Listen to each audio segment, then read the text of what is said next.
नमस्कार मित्रों, MPPSC audio में आपका स्वागत है। आज हम राज्य सेवा मुख्य परीक्षा प्रथम प्रश्न पत्र खंड अ इसके अंदर इकाई 2 मध्यकालीन भारत का इतिहास, इसके पाठ्यक्रम और महत्वपूर्ण 3 मार्कर प्रश्नों को देखेंगे। इकाई 2 11वीं से 18वीं शताब्दी तक भारत का राजनीतिक, आर्थिक, सामाजिक एवं सांस्कृतिक इतिहास, मुगल शासक और उनका प्रशासन, मिश्रित संस्कृति का अभ्युदय, ब्रिटिश शासन का भारतीय अर्थव्यवस्था एवं समाज पर प्रभाव। ये इकाई 2 है आपकी। इसके महत्वपूर्ण 3 मार्कर प्रश्न देखेंगे। पहला है कालिदास की रचनाएं, तो इसमें इसका उत्तर रहेगा नाटक में अभिज्ञान शाकुंतलम, मालविकाग्निमित्रम, विक्रमो वर्षीयम। महाकाव्य है कुमार संभवम, रघुवंशम। खंड काव्य है मेघदूतम।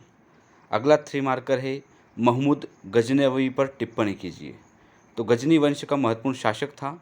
इसने 1000 से 1026 ईस्वी तक की अवधि में भारत पर 17 बार आक्रमण किए। प्रमुख आक्रमण कश्मीर पर 1015 ईस्वी में, सोमनाथ पर 1025 ईस्वी में। कश्मीर पर 1015 ईस्वी में है और सोमनाथ पर 1025 ईस्वी में महमूद गजनवी द्वारा आक्रमण किया गया। इसके साथ अल बरूनी विद्वान था जो भारत आया था। अगला है मोहम्मद गोरी पर टिप्पणी कीजिए। यह 12वीं शताब्दी का अफगान सेनापति था। यह 1202 ईस्वी में गौर साम्राज्य का शासक बना। मोहम्मद गोरी व पृथ्वीराज चौहान के बीच तराइन के 2 युद्ध हुए। इसने भारत में तुर्क सत्ता की स्थापना की थी। यह मोहम्मद गोरी पर टिप्पणी 3 मार्कर में है।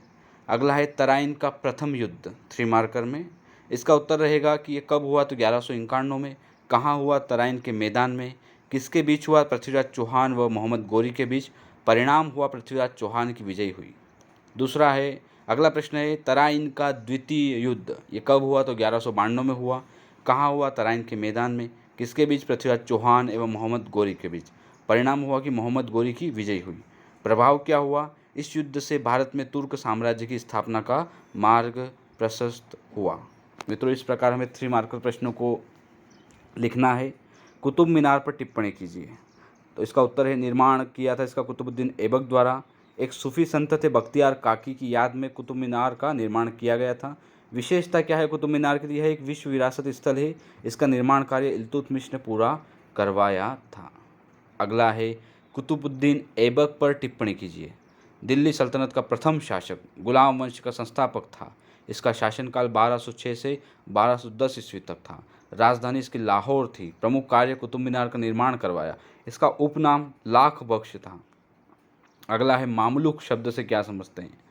इतिहासकार हबीब उल्लाह द्वारा दिया गया शब्द है। मामलुक शब्द का अर्थ है स्वतंत्र माता पिता से उत्पन्न संतान। अपनी विशेषताओं के कारण गुलाम वंश को मामलुक वंश कहते हैं। अगला प्रश्न है 3 मार्कर, लाख बख्श किसकी उपाधि थी। दिल्ली सल्तनत के संस्थापक कुतुबुद्दीन ऐबक को अपनी उदारता के कारण लाख बख्श कहते हैं।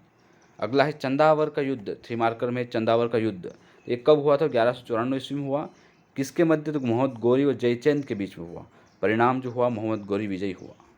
प्रभाव हुआ, इस युद्ध से गढ़वाल वंश की सत्ता समाप्त हो गई थी। अगला है खलीफा शब्द पर टिप्पणी कीजिए। ये 3 मार्कर में है। मोहम्मद साहब की मृत्यु के बाद मुस्लिम जगत का धार्मिक व राजनीतिक प्रमुख खलीफा होता था। प्रथम खलीफा अबू बकर था।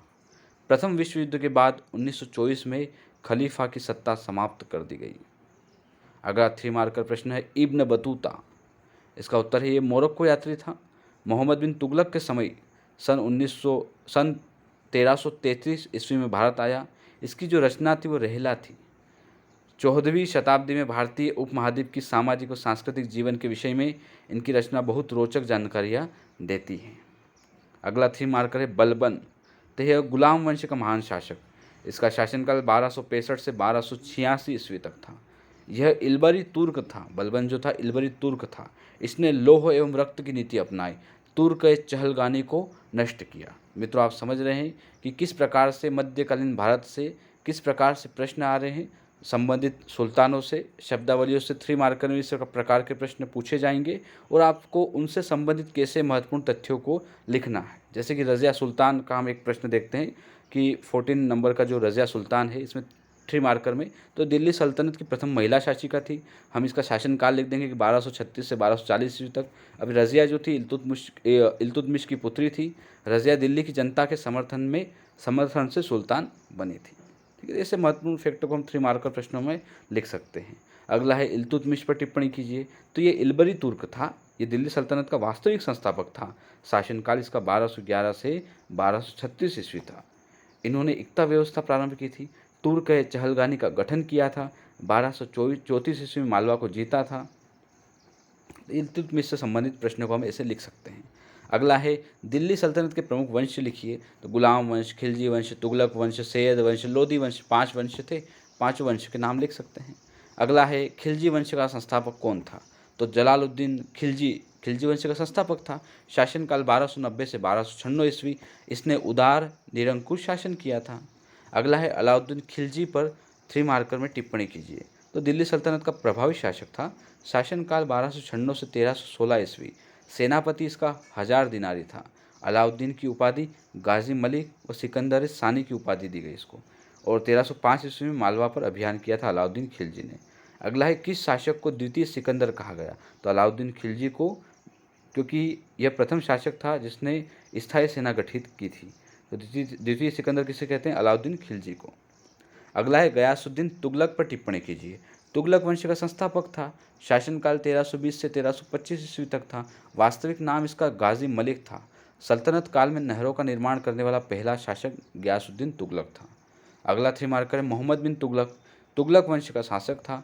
शासनकाल 1325 से 1351 ईस्वी। इसका मूल नाम जोना खां था। यह अपनी असफल योजनाओं के कारण एक बुद्धिमान मूर्ख शासक के रूप में जाना जाता है। अगला है जजिया कर पर टिप्पणी कीजिए। तो यह एक गैर धार्मिक कर था। जजिया कर सर्वप्रथम यहूदियों एवं ईसाइयों से वसूल किया जाता था। बाद में मुस्लिमों ने जजिया कर को भारत में हिंदुओं पर भी लगाया गया। भारत में जजिया कर सर्वप्रथम 712 ईस्वी में मोहम्मद बिन कासिम ने सिंध प्रांत में लगाया था। अकबर ने 1564 ईस्वी में जजिया कर समाप्त कर दिया। तो देखिए मित्रों, कैसे हम जजिया कर से संबंधित महत्वपूर्ण फैक्ट को यहाँ लिख सकते हैं थ्री मार्कर में। अगला है फिरोज शाह तुगलक। मोहम्मद बिन तुगलक की मृत्यु के बाद फिरोज शाह दिल्ली के सुल्तान बने। शासनकाल 1351 से 1388 ईस्वी।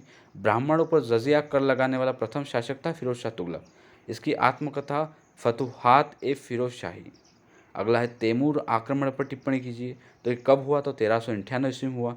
तैमूर कौन था, तो मध्य एशिया का एक आक्रमणकारी था। इसने नासिरुद्दीन महमूद के समय दिल्ली पर आक्रमण किया।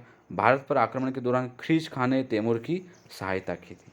अगला है ख्रीज खां कौन है, तो ये सैयद वंश का संस्थापक था। सल्तनत में शासन करने वाला एकमात्र सिया वंश का शासक था। इसने उपाधि रैयत आला की ली थी। शासनकाल इसका 1414 से 1421 था। अगला है अमीर खुसरो पर टिप्पणी कीजिए। तो 14वीं सदी के कवि है, शायर, गायक, संगीतकार अमीर खुसरो ने 8 सुल्तानों का शासन देखा। इन्होंने उपाधि तूतीय हिंद की। इन्हें खड़ी बोली के आविष्कार का श्रेय जाता है। अगला है बहलोल लोदी पर टिप्पणी कीजिए। तो यह लोदी वंश के संस्थापक है। दिल्ली सल्तनत पर शासन करने वाला यह प्रथम अफगान वंशज था।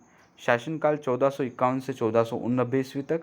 इसने बहलोल या बहलोली सिक्के प्रचलित किए। अगला है सिकंदर लोदी। थ्री मार्कर में उत्तर है लोदी वंश का सर्वश्रेष्ठ शासक। शासनकाल 1469 से 1517 ईस्वी तक। इसने 1506 ईस्वी में आगरा नगर की स्थापना की थी। सिकंदर जो है वो गुलरुखी उपनाम से फारसी में कविताएं लिखता था।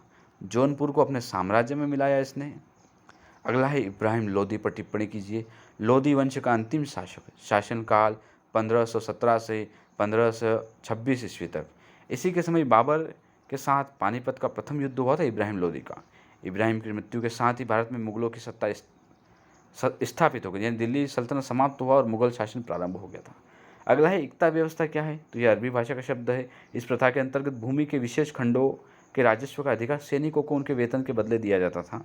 इस व्यवस्था के उद्देश्य क्या थे, तो सुदूर क्षेत्रों पर नियंत्रण बनाए रखना, राजस्व वसूली की प्रक्रिया को सुचारू बनाए रखना। इस व्यवस्था का प्रारंभ किसने किया था, इल्तुतमिश ने किया था इक्ता व्यवस्था का प्रारंभ।